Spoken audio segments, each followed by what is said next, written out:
Well, my grandfather was a great storyteller. And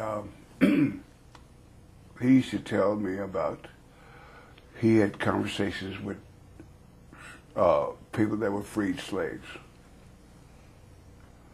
My father one time was telling me, just not in great detail, that he knew where the slave ship landed that my family came over on. Really? Yes. So I've been acutely aware of the place I live. Yes. Every day, you mean? Yes, yes. So we nowadays we call it we migrated from Louisiana to California when I was in third grade. In those days, we said we escaped.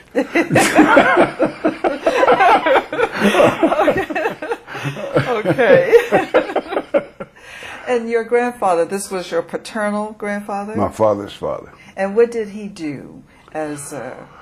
He was an oddity. He would never take a job with any one person. So over the years, he acquired farming tools. And he would say if you had 2 acres, he would work it to get the crops come in, and then you would work out an agreement how to split the crops. I see. And so there was no one person that he wanted no one person to have control over him. Independence. Yes, I think that came from his observation of the freed slaves and how that when they were on plantations, one person had control over their lives. Yes. And he wanted to have control over his life.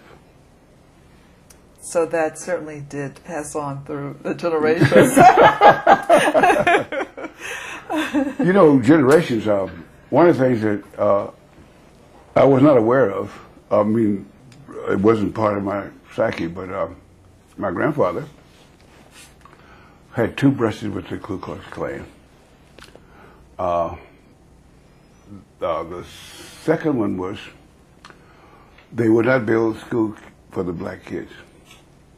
This is in Louisiana, Yes. West Monroe. Yes, Okay.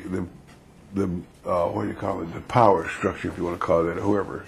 They would not build a school for the black kids, so they didn't need to know how to read. So he got together with a few other black guys, and they went to lumberyard and bought some lumber. And they asked them what it's for. They said, we're going to build a schoolhouse, and big confrontation because they didn't want them to buy the lumber, but they bought it anyway. And the Knights of the Ku Klux Klan were very upset about this, and so they confronted him, and he suggested that they leave, rather forcefully. Yes. And so he and these guys built this one-room schoolhouse, and they got the whole community put together, and they paid a teacher, I think, between $30 and $40 a year to teach. Isn't that something? Now, he never spent a day in school. My father, the benefit of that, one of the beneficiaries of that school, stayed in school until the 6th grade. Then he went to that one-room schoolhouse. Yes, and he left.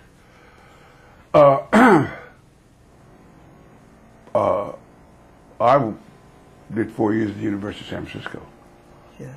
And my daughter went to Harvard Law School. So in the 4 generations. That's right. From no school to a graduate degree from one of the better schools. My mother, when we moved to California, one of the first things I remember about after we got settled, we moved into the projects. That was a step up. And the first day, I went to sit on the steps while she was unpacking. And these 5 boys ran by. And one of them, as they ran by, slapped me as they ran by. So as a 9-year-old, I did what most 9-years-olds do. I ran in the house to tell my mother. Not your father, but your mother. Right. And she said, "What?" She grabbed the house keys and grabbed me by the wrist, and we went out to the projects till we found the 5 boys. And she said, "These the guys?" I said, "Yes, ma'am." She said, "Well, you're going to fight every one of them one at a time." Oh, no. So I had 5 fights right there on the spot. And I lost 3 of them. Well, she said, "It is not important that you win or lose. The important thing is you must stand up for yourself at all times. Wow. Don't." She had a phrase, "Don't let anybody run over you." And so that was one of the first things I remember about moving to California is that my mother told me very clearly, "You must always stand up for yourself."